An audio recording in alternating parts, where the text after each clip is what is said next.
આજે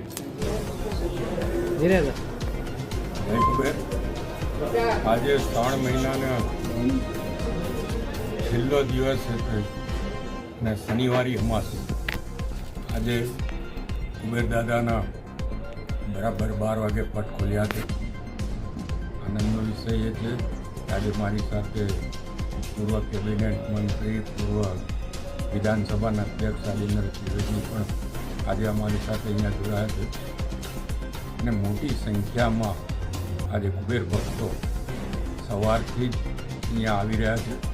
અત્યારે પણ મોટી સંખ્યામાં કુબેર ભક્તો આવ્યા છે. હું તમામ તરફ કુબેર દાદાની કૃપા વરસે એ કુબેર દાદાને પ્રાર્થના કરું છું અને